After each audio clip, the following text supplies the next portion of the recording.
Most people come to a place like this to celebrate. I come to observe. The restaurant, one of those hushed temples of modern American cuisine in Boston's Back Bay, was an ecosystem built on performance. The low, intimate lighting, the muted clink of heavy silverware against porcelain, the almost reverent way the sommelier presented the wine. It was all a carefully constructed stage, and tonight I had a front row seat to the most important performance of my daughter's life. My daughter, Emily, the only first edition that ever truly mattered. Across the table, she was radiant. Her smile wasn't the polite, practiced curve you saw on the other patrons. It was genuine, a light that could make even a cynic like me believe in something. And the source of that light, sitting beside her, was Julian. To the untrained eye, Julian was flawless. The suit was Brioni, or a very good imitation. The watch, an Audemars Piguet, was substantial, catching the light in a way that was meant to be noticed but not stared at. He spoke with the easy confidence of a man who'd never been told no in his life. He was handsome, charismatic, and the founder of some fintech startup that was, in his words, poised to disrupt the entire transactional space. He spoke in headlines, not in sentences. Disruption, synergy, scaling, leverage, words designed to sound impressive while saying nothing at all. I'd spent 30 years in a business that depended on separating substance from noise, and Julian was a symphony of noise. The Series B funding round was a massive success, Art, he was saying, leaning forward with conspiratorial enthusiasm. He called me Art, not Arthur, not Mr. Henderson. Art, a casual, breezy familiarity meant to disarm, to imply we were peers. It had the opposite effect. We're talking a valuation that's, well, it's astronomical. I nodded slowly, taking a sip of the Cabernet he'd ordered. It was a good bottle. Expensive. He knew what to order, but he didn't know how to drink it. He held the glass by the bowl, warming the wine. A small thing, a meaningless detail to most. To me, it was a tell. It was the equivalent of a book collector boasting about a rare volume while leaving it in direct sunlight. It spoke of ownership without appreciation, of possessing the signifiers of wealth without understanding their meaning. My old trade wasn't about books. It was about reading people. I read them the way I now read a 17th century folio, checking the binding, the watermarks, the faintest scent of forgery. And Julian, for all his polish, smelled faintly of cheap glue. I saw it in the micro-expressions. The flicker of impatience in his eyes when Emily spoke about her work at the art gallery, a job she loved, but which he clearly saw as a quaint hobby. The way his smile, so wide and brilliant when directed at her, never quite reached his eyes. It was a performer smile, switched on and off like a stage light. His hands were manicured soft. They looked like they'd never held a tool, fixed a leak, or done anything that couldn't be outsourced. My hands, by contrast, are a map of my life. Paper cuts from 1,000 pages, calluses from stretching vellum, a faint chemical scent of binding adhesive that never quite washes away. I build things. I restore things. I take what is broken and make it whole again. I looked at Julian and saw a man who only knew how to take. "That's wonderful news, Julian," I said, my voice even in calm. It's a tone my employees at the bookstore know well. It's the voice I use just before I point out a fatal flaw in a business proposal. Emily must be very proud. "She's my rock," he said, squeezing her hand. He looked at her, and for a moment, the performance was perfect. He looked at her like she was the single most valuable asset in his portfolio. And maybe she was. Emily blushed, her happiness so pure it was painful to watch. She saw a protector, a brilliant partner, a future. I saw a predator who had found the perfect mark, a beautiful, intelligent woman with a trusting heart, and he likely assumed, a doting father with a quiet fortune tucked away. He wouldn't know that my real fortune wasn't in stocks or real estate, but in ledgers of a very different kind. Favors owed, secrets kept, and networks that lay dormant but never disappeared. "So," Julian continued, shifting his attention back to me, "the real target. Emily tells me you're in the book business. Must be quiet." The faint condescension was masterfully done. Just a hint. Enough to establish his superiority without being overtly rude. It has its moments, I replied, allowing a small, placid smile. Old books are a lot like old secrets. They hold their value, and the stories they tell are often more interesting than the ones on the surface. His eyes glazed over for a fraction of a second. The metaphor was lost on him. He dealt in futures, in projections, in things that didn't exist yet. I dealt in the past, in provenance, in the unchangeable record of what was. The dinner continued. He talked about his penthouse in the Seaport District, the new Tesla he was having delivered, a planned trip to St. Bart's. He was painting a picture of a life so dazzling it was meant to blind. Emily was captivated, and I, the quiet, tweed-wearing bookseller from Beacon Hill, just watched. I cataloged every word, every gesture, every subtle lie of omission. It was a professional habit, one I thought I had retired. As we stood to leave, he clapped me on the shoulder. "Great getting to know you better, Art." The gesture was too firm, a pantomime of male bonding. "You too, Julian," I said, looking him directly in the eye. In my world, that's when you see the truth. Most people flinch. They look away. Julian held my gaze, his eyes as shiny and empty as polished stone. There was nothing behind them. No lips, no soul, just a cold, calculating ambition. Walking home through the quiet, gaslit streets of my neighborhood, I felt a chill that had nothing to do with the Boston air. I had spent a lifetime protecting valuable things from predators. First editions, historical documents, corporate assets, people. Now, the most valuable thing in my life was walking willingly into the lion's den. My instinct, the one honed by decades of risk assessment, was screaming at me to act, to dig, to expose, to dismantle him piece by piece before he could do any damage. But then I thought of Emily's face, so full of love and hope. She was an adult. This was her choice. To interfere would be to break her trust, perhaps forever.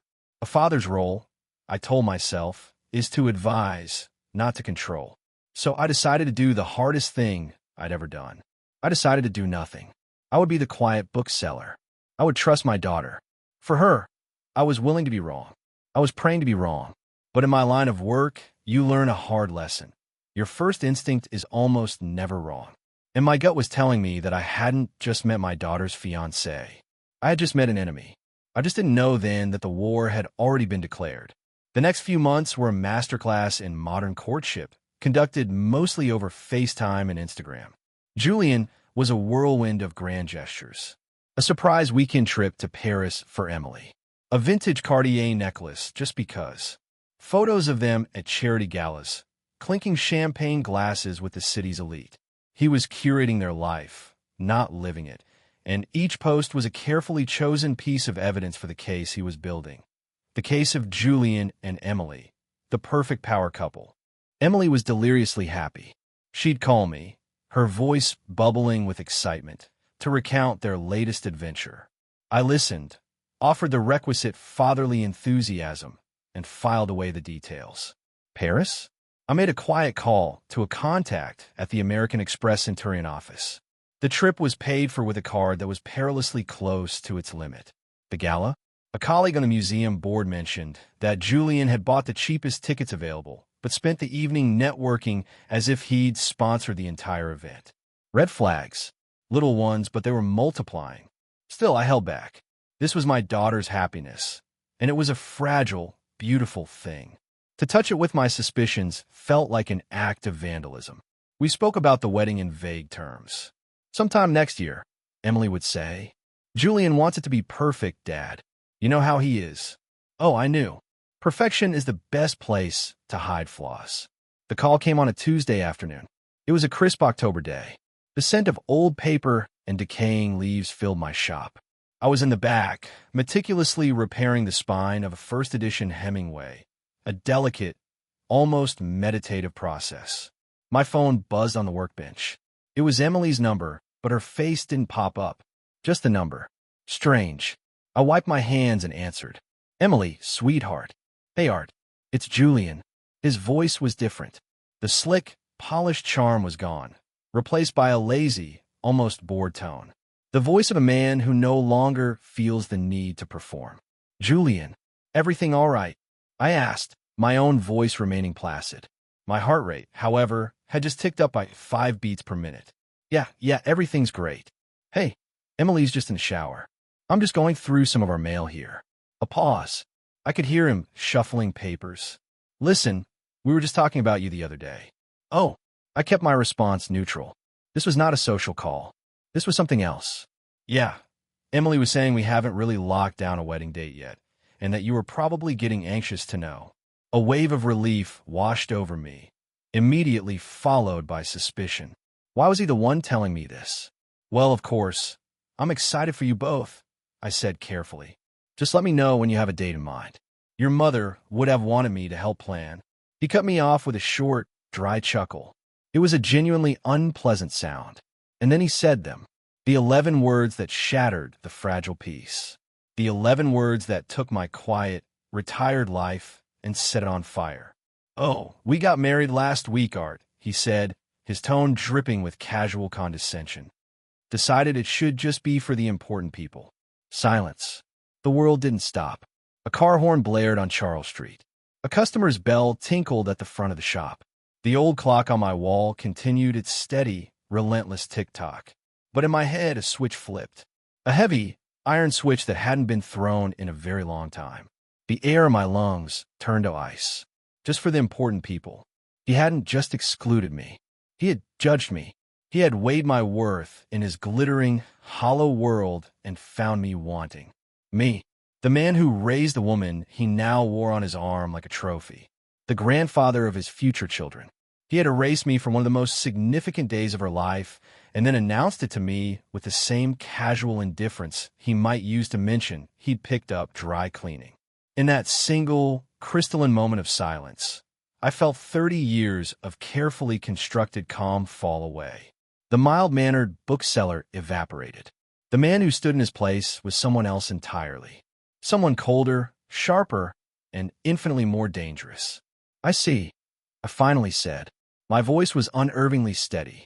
It was the voice I used when a negotiation had irrevocably broken down, and the only thing left was to calculate the cost of demolition. Yeah, he continued, oblivious. He thought he was talking to a dusty old man. He had no idea he was standing on a trapdoor. He'd just armed himself. It was just a quick thing at City Hall. A few of my investors were there, our closest friends. You know how it is. We're going to do a big party next year. You'll come to that. It wasn't an invitation. It was a dismissal. You can come to the party for the less important people. I didn't rage. I didn't yell. Rage is a hot, messy emotion. What I felt was cold. It was the crystalline purity of purpose. He had mistaken my quiet life for weakness, my love for my daughter for leverage. He had fundamentally misread the man on the other end of this line. And in my world, a misread of that magnitude is not a mistake. It is a fatal error. Well, I said, my voice smooth as silk. Congratulations, Julian. I hope you'll both be very happy. Thanks, Art. Knew you'd understand. Gotta run. Emily's out of the shower. Talk soon. He hung up. I stood there, the receiver still pressed to my ear, listening to the dead air. I placed it gently back in its cradle. I looked down at my hands. They were perfectly still. I picked up the fine-tip bone folder from my workbench. With surgical precision, I made a final, perfect crease in the leather of the Hemingway spine. The job was done. The restoration was complete. And now a new project had just begun. The deconstruction of Silken Vengeance. He had sealed his fate with 11 words. He didn't know it yet. He thought he had married into a comfortable, quiet life. He had no idea he had just made an enemy of a man who specialized in making important people disappear. For 2 days, I did nothing. Or rather, it appeared as if I did nothing. I opened the shop at 10, as always. I sold a lovely set of trollop to a tourist from Ohio. I drank my afternoon tea, Earl Grey, 2 sugars, and read the Globe. To any outside observer, I was the same Arthur Henderson, a man whose life moved at the gentle pace of turning pages. Inside, however, the gears were turning with a cold, relentless precision. The initial shock had solidified into a diamond-hard resolve. This wasn't just about a personal slight. Julian hadn't just insulted me. He had isolated my daughter. A quick, quiet wedding with investors instead of her father? That wasn't an oversight. It was a strategic move. The first step in cutting her off from her old life, from her only remaining family, making her completely dependent on him. He was building a cage around her, and he just locked the door. My job was not to rage. My job was to find the key, or, failing that, to dismantle the cage bar by bar. On the third day, the phone rang again. I knew it would. Predators, especially the arrogant ones, always return to the scene of the kill to admire their work. It was Emily. Her voice was bright, but brittle. I could hear the forced cheerfulness, the carefully rehearsed speech she was about to deliver. Dad, hi. I am so sorry you had to hear from Julian. It was all such a whirlwind, and we were going to call you right after, I swear, but things got so crazy. It's all right, sweetheart, I said, my voice warm and paternal. The role of the slightly hurt but understanding father. It was a necessary fiction. It's your life. As long as you're happy, that's all that matters to me. Oh, I am, Dad. I really am, she said, and the relief in her voice was palpable. He had probably coached her, warned her I'd be angry, and positioned himself as the one who would protect her from my old-fashioned disapproval. Checkmate, you son of a bitch. But listen, she continued, her tone shifting slightly. The real reason for the call was coming. Julian needs to talk to you for a second about the gift. I'll put him on. She didn't wait for a response. There was a brief fumbling, and then his voice was on the line. The lazy arrogance was back, but this time it was edged with impatience. Art, you there? I'm here, Julian. Good. Look, I'm looking at an invoice here from the Realty Group for the penthouse. The first and last month's rent is overdue. The broker has been calling me all morning. I thought you were handling this. There it was. The transactional heart of the matter. Before their engagement, during a dinner that now felt like a scene from a different lifetime, I had made a generous offer.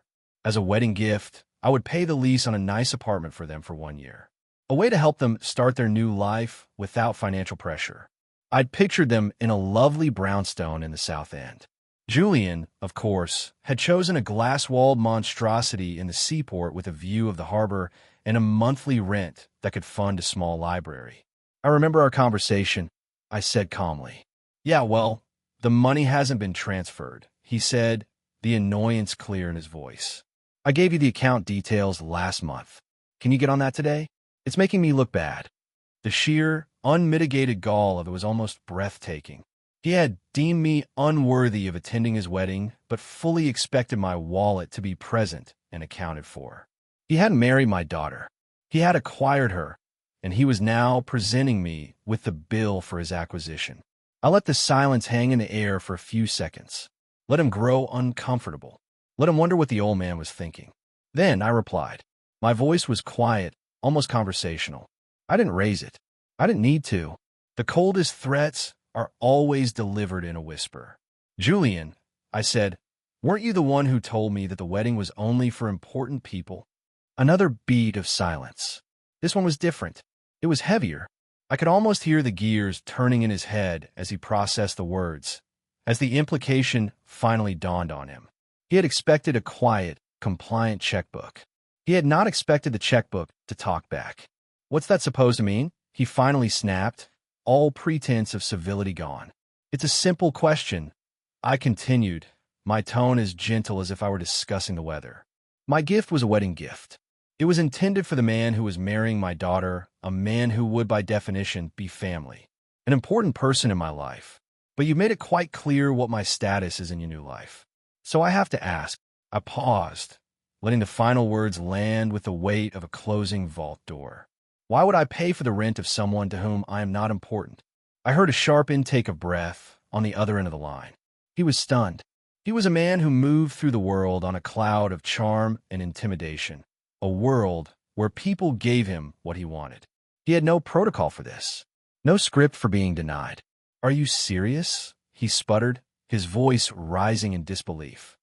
"This is about your feelings? You're going to screw over your own daughter because your feelings are hurt?" "No, Julian," I said, and now the ice in my voice was unmistakable. "This isn't about my feelings. This is about your choices. You made a choice when you excluded me. You defined our relationship. I am simply honoring the terms you've set." "You old..." he started, but I cut him off. This conversation is over. And I hung up the phone. I stood in the quiet of my workshop, the scent of leather and dust, a comforting familiarity. The war was no longer cold. The first shot had been fired, not by him with his cruel words, but by me with the simple surgical act of closing my wallet. He thought this was about money.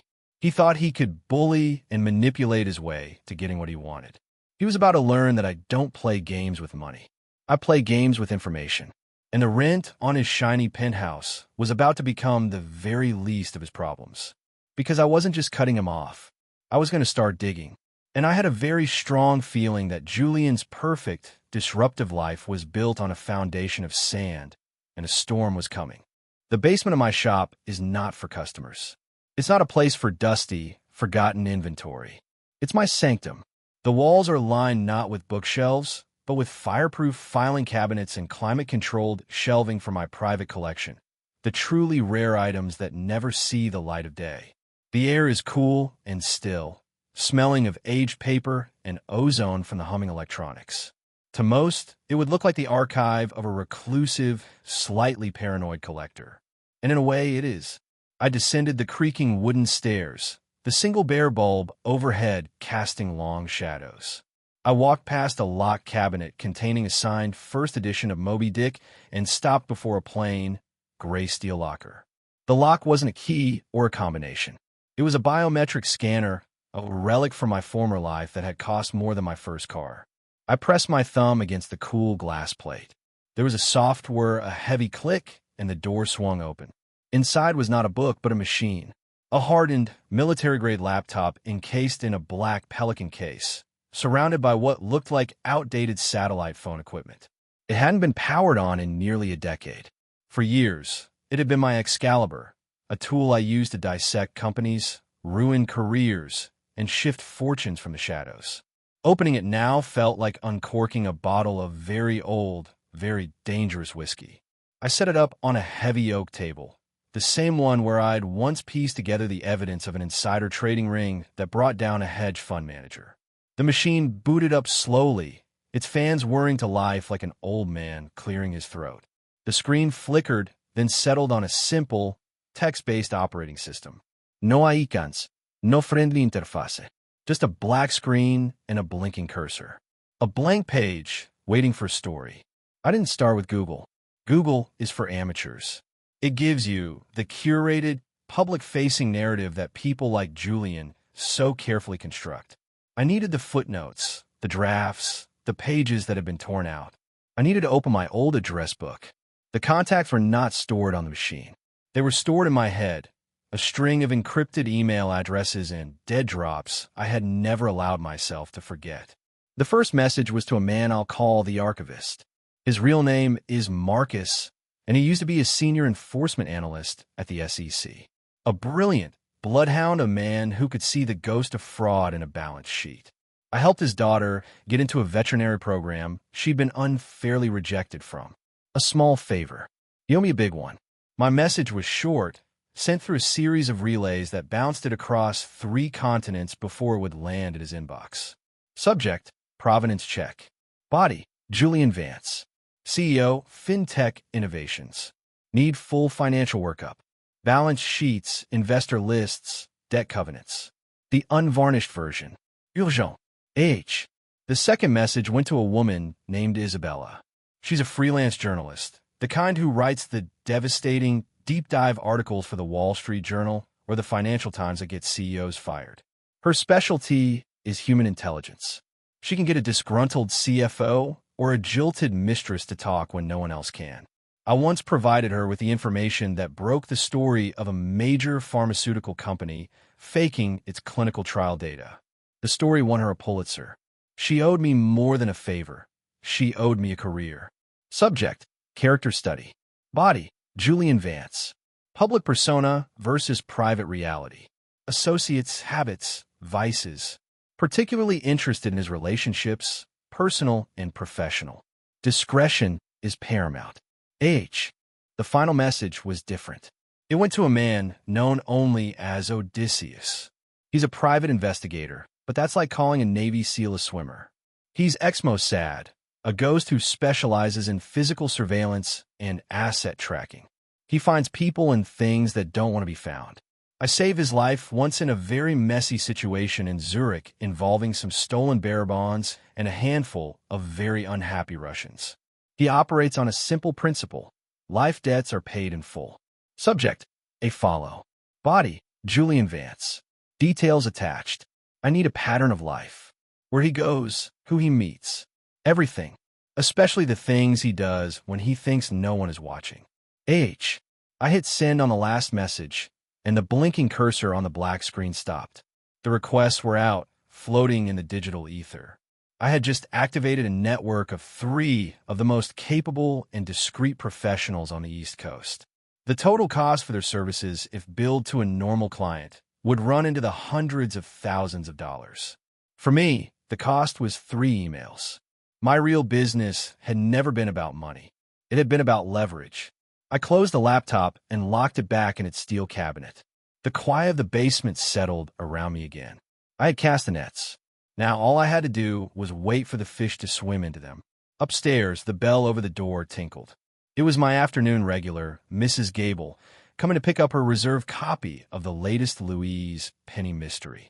"Arthur, you look like you've seen a ghost," she said, her kind, wrinkled face etched with concern. I summoned the gentle, scholarly smile she was used to. "Just wrestling with a particularly stubborn bit of history downstairs, Eleanor," I said. "Nothing a cup of tea won't fix." She smiled back, satisfied. But she was right. I had seen a ghost. The ghost of the man I used to be. And he was very, very busy. Julian Vance thought he was playing a simple game of intimidation with a retired old man. He had no idea he had just become the sole subject of a multi-pronged, top-tier intelligence operation.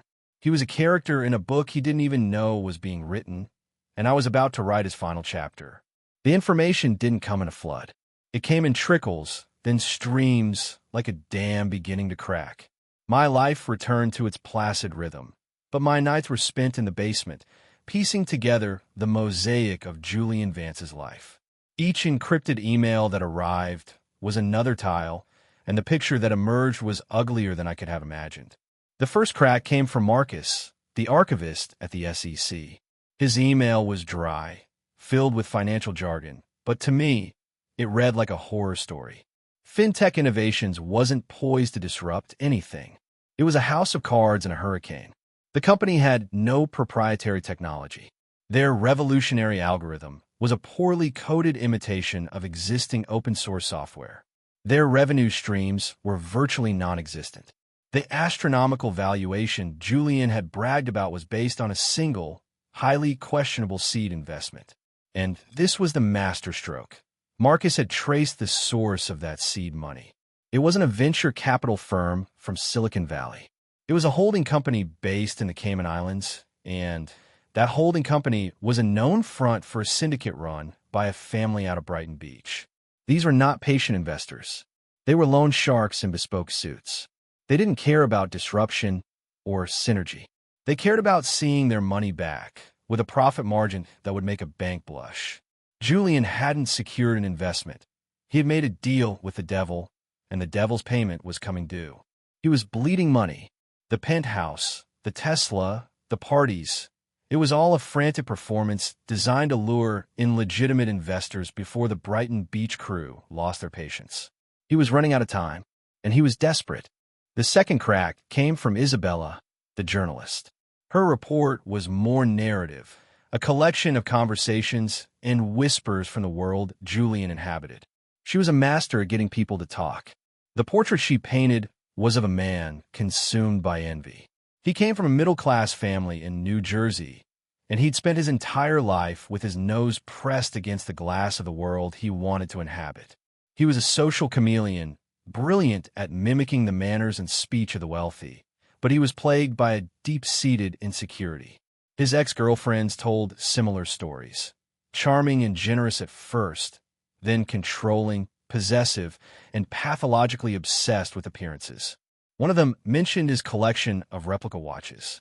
He called them placeholders, she told Isabella, for the real ones he knew he deserved.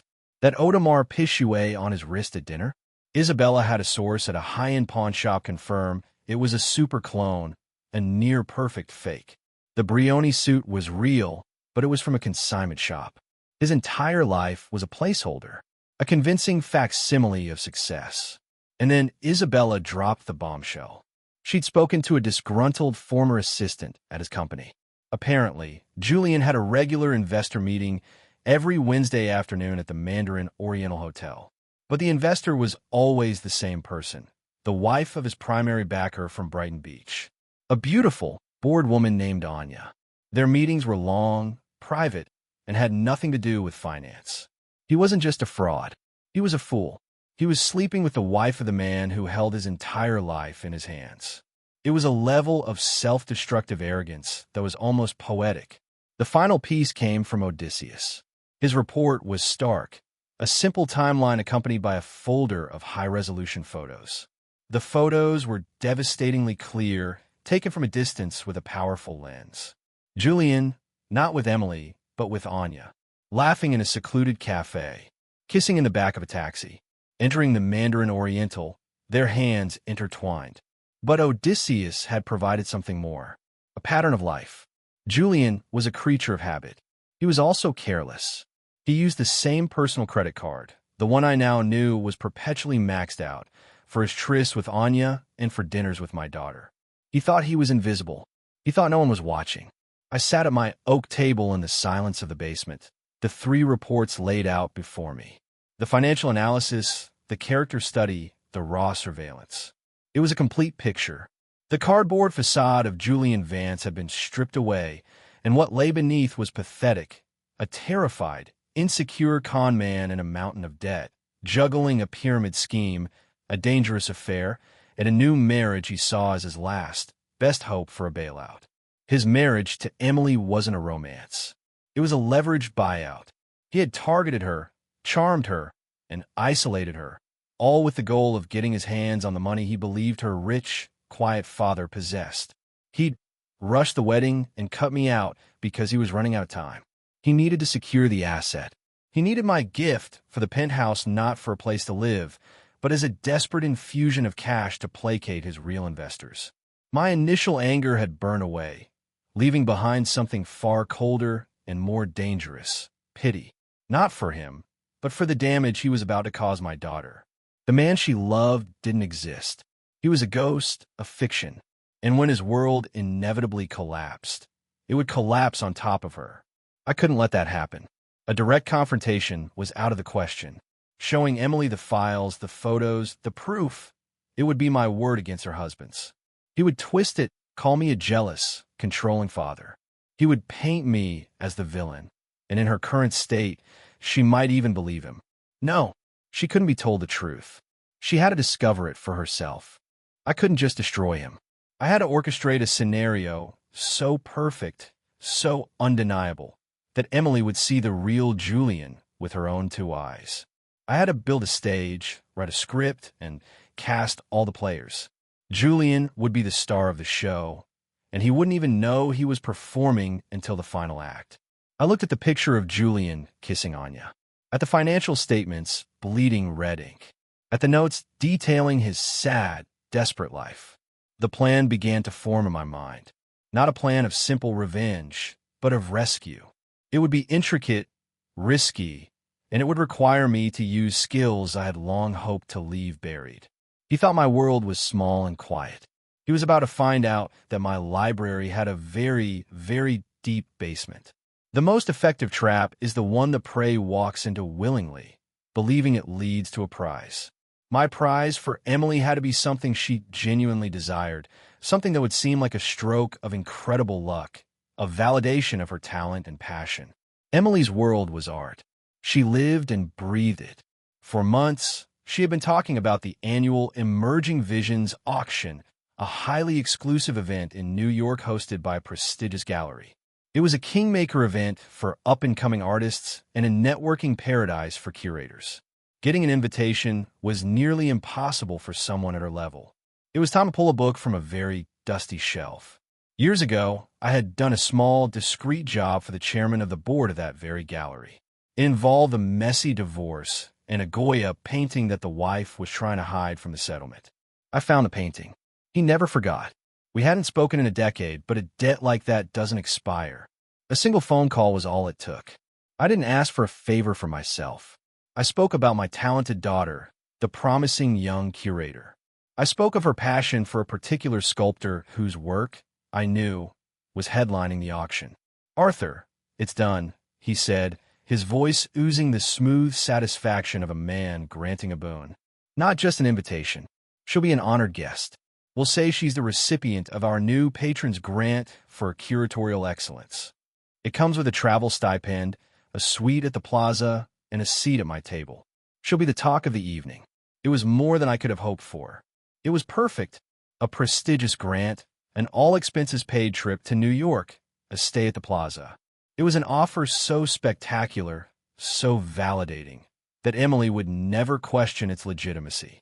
And more importantly, it was an offer that Julian, with his desperate craving for status and his need to be seen in the right places, could not possibly resist. He would see it as his own triumph, a chance to network with the real money he so desperately needed. The official email arrived in Emily's inbox 2 days later. She called me, screaming with joy, her voice cracking with emotion. "Dad, you're not going to believe this. The Beaumont Gallery. They gave me a grant. I'm going to New York. They're putting us up at the plaza." "Sweetheart, that's incredible," I said, letting the warmth and pride fill my voice. "I'm so proud of you. Your mother would be over the moon." This part, at least, was true. "Julian is so excited," she gushed. "He's already clearing his schedule. He says this is the big break we've been waiting for, a chance to meet the right people." Of course he was. The cheese was on the spring, and the mouse was already salivating. Now, for the second part of the trap. The part not for Emily, but for Julian. I needed to get Anya, his lover, and her husband, the Brighton Beach investor, to New York. At the same hotel. At the same time. This required a more delicate touch. I couldn't use my own network. The links could be traced. I had to create a catalyst from within their own world. Through Isabella's file, I knew the husband, a man named Sergei, was pathologically jealous and possessive. A classic flaw and an easy one to exploit. I used a burner phone and a voice modulator, a piece of tech from my old toolkit. I made an anonymous call to Sergei's right-hand man, a brutish enforcer whose loyalty was to the money, not the man. Posing as a disgruntled employee from the Mandarin Oriental's billing department, I spun a simple story. I was calling to flag a potential security issue. A guest, Mr. Silken Vengeance, had been making regular cash payments for a day-rate room, always on Wednesdays. But recently, he had accidentally left behind a credit card receipt. The name on the card? Anya Forkov, Sergei's wife. "I'm sure it's nothing," I said in a nervous, bureaucratic voice. "But our policy is to report any irregularities involving high-profile guests. We just thought Mr. Volkov would want to be aware." I didn't need to say more. I had planted the seed of suspicion in the most fertile ground imaginable. Sergei wasn't the kind of man who hired lawyers. He hired people to break legs. He would investigate, and he would be furious. But I couldn't leave his reaction a chance. I needed to control the timing and the location of the explosion. A day later, another anonymous message, this time a simple text to Sergei's enforcer from a different burner phone. "Heard Vance is taking your boss's wife to NYC this weekend. The Plaza, Suite 1108. He's celebrating a big score." Laughing about it. It was a lie, but it was a believable one. It combined a kernel of truth, the trip to the Plaza, with the two things guaranteed to enrage a man like Sergei: infidelity and being made a fool of. The suite number was, of course, the one the gallery had reserved for Emily and Julian. The final piece of the puzzle involved Julian's other problem, his debt. He was on the verge of defaulting on a bridge loan from a different, less patient creditor, a small, vicious outfit from South Boston. I had Marcus, my SEC archivist, anonymously forward them Julian's real financial statements, along with his flight itinerary to New York. The message was clear: your boy is out of money, and he's skipping town for a luxury weekend. The stage was now set. In New York, my daughter would be anticipating the night of her professional life. Her husband, Julian, would be preening, ready to perform, completely unaware that he was walking into a perfect storm. His primary investor and cuckolded husband would be heading there, incandescent with rage. His other creditors would be closing in, convinced he was trying to flee, and his mistress would be right there in the middle of it all.